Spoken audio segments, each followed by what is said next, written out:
Bro, yang ini IRR-nya 30% setahun dan yang ini 66% setahun. Masuk yuk. Sebuah diskusi long distance dari kota kecil di California, Carmel, yang kebetulan seorang sahabat lagi mengantar putrinya untuk sekolah di UC Berkeley, kampus kenamaan di wilayah Teluk. Mereka berada di sana sedang berdiskusi peluang bisnis bertiga yang me-WA call saya di tengah diskusi mereka. Di mana kemarin dia melaporkan bahwa dia bertemu dengan banyak pengusaha Indonesia yang semua usahanya di Indonesia sudah autopilot memilih tinggal sementara di masa pandemi di Amerika karena merasa sistem kesehatan di Amerika terbaik.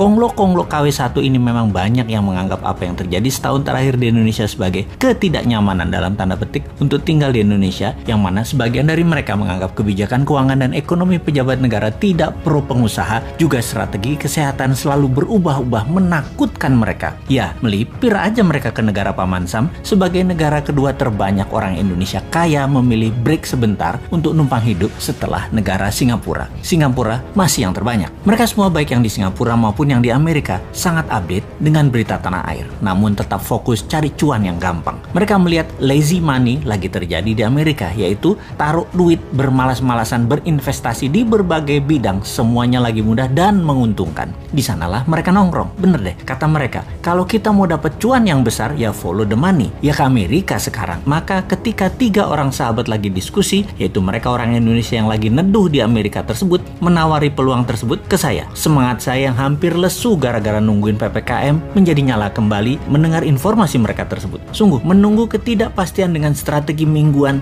kayak dagang tahu bulat digoreng mendadak itu ngeselin. Tiap minggu diperpanjang enggak? Ya diperpanjang dong, masa enggak? Kita ini dalam berdagang perlu kepastian dan hasilnya PPKM diperpanjang terus membuat mati gaya bisnis retail dan kehidupan kelas bawah serta menengah. Padahal sudah pada taat semua di rumah terus. Jujur, dalam hati pernah berkomen, "Bok, sekalian aja PPKM level 10 langsung 2 tahun gitu. Covid pasti mati dan rakyat mati kabeh sekalian." Strategi pejabat goreng dadakan kayak tahu bulat memang mending tinggalin aja nih negara, pergi ke negara yang iklim investasinya baik. Itu kata KW1, KW2, konglomerat itu yang merantau ke negeri orang. Kalau kita mah enggak, cinta tanah air gitu ya. Kemudian dia pun mengingatkan, "Bro, yang IRR-nya 30% ini gila ini mah. 3 tahun udah balik modal. Masih punya aset produktif lagi." Saya bertanya melalui konkol suara 4 orang, model bisnisnya bagaimana? Apakah memenuhi semua kriteria kita? Apa enggak? Maka satu orang yang paling top bertanya, "Kriteria kamu semua itu emangnya apaan?" Yang kemudian dijelaskan oleh mitra saya yang mengantar putrinya kuliah di UC Berkeley dengan berkata, "Gini bro, si Bosman ini kalau investasi, dia punya 3 kriteria. Ciri bisnis yang dia suka. 1, disruption. Model bisnisnya harus menggugurkan peraturan-peraturan yang membuat industri tidak efisien.